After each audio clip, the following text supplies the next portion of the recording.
Presenting Harley Benton guitar videos on the channel is something that seems to elicit either love or hate in the comments. I find it very entertaining to read. I'm always inclined to ask someone who leaves a comment like "piece of crap" in the comments whether they are just jumping to conclusions or if they actually picked one up and played one and actually have an informed opinion. I'm chuckling now because as I actually typed this script, I was alerted to a new comment on a Harley Benton video, and it was one word: crap. And I thought two things. One, is there some sort of monitoring device in my shop listening to me and my thoughts? And is this person jumping to conclusions, or has he ever actually played one? Something that I'm kind of curious about. So if you do have an opinion about a Harley Benton, I'd like you to leave something in the comments for this video and tell me, is it something that you are assuming or something that you've actually played one and it's an informed opinion? Just curious. I used to be part of the "what a piece of crap" crowd, but it was my opinion and not something that was really based upon experience. This guitar will be my third guitar that I've covered in a video now from Harley Benton. The first guitar, which was a DC-606 vintage, did not completely sway me. It was a 3-pickup SG copy. I bought it because it looked like Sister Rosetta Tharpe's Gibson SG, and I thought it'd be kind of cool to put a vibrato on it and hang it on the wall. It was kind of an oddity to me, and after taking it apart and putting it back together, I was still kind of on the fence. Next, I purchased a Harley Benton T52 Tele model and came away with a conclusion that my "what a piece of crap" opinion may have been in error. The T52 is a fairly good guitar and a great modding platform. It is kind of heavy, but that was pretty much the only failing that I discovered when I reviewed the guitar. Now, I have ordered a Harley Benton SC-450Plus GT Vintage Series, which is a copy of a Gibson Gold Top Les Paul, which is, to me, one of my bucket list all-time favorite guitars. I've covered a Chinese-made knockoff Gibson Les Paul, and that is where I set the bar for low when I'm evaluating some sort of a copy of a Les Paul. I didn't really know what to expect on the Harley Benton. Here's an overview of the guitar. The body is made of mahogany with a maple top. It has a set neck of Akoma. The fretboard is made of laurel with trapezoid inlays. There's cream binding on the body and neck. The neck profile is a C profile. The fingerboard radius is 12 inches. The scale length is 24.75. It has 22 medium jumbo frets, a double action truss rod, Kluson style machine heads. The guitar comes out of the box set up with 10 to 0.046 strings. The pickups are two Roswell Alnico 5 vintage style humbuckers. It has 2 volume controls with push-pull function for coil split, 2 tone controls, 3-way switch for pickup selection, and then the color of my guitar, as I said before, it is called a gold top high gloss. The Harley Benton SC-450Plus GT Vintage Series guitar retails for $159. I also added to this one of the Toman gig bags for another $21.90. My shipping cost and tax were $82.22. Total delivered to my house about 4 or 5 days after I ordered was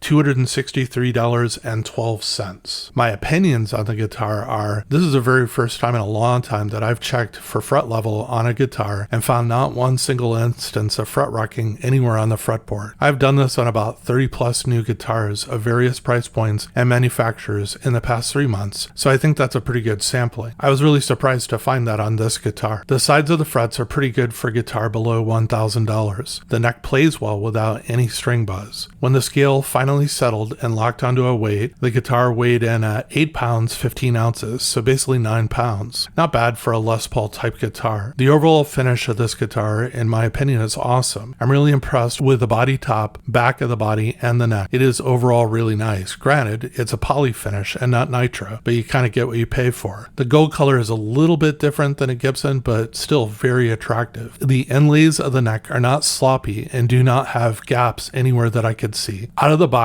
the neck is straight and did not need to be adjusted. The electronics in the control cavity are soldered well. The components are the same type of quality you would find on lower end Squiers and Epiphones. The pickups are clean sounding, and there does not seem to be any hums or buzzing when plugged into an amp. In my opinion, this guitar is the answer to why would you ever buy a Gibson? The quality on a Gibson is hit or miss, and in some cases non-existent. The Harley Benton has consistent quality control. You can actually box up a guitar and send it back to Harley Benton for a refund or warranty work. Try that with a chipsin. The company on AliExpress that I purchased my last chipsin from no longer exists or has changed their name. I can guarantee the Harley Benton will still be here pretty much in the next few years for support. Last, this guitar is an amazing platform for doing modifications. I really like the guitar, and I'm sure I'll like it even more when I make some modifications to it. I plan on doing the following in a future video to this guitar. I'm going to replace the pickups, the electronics, and the nut. I'll leave the bridge components and the tuners alone for now, as I would rank them as adequate.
If you like this video, click like, subscribe, and notify.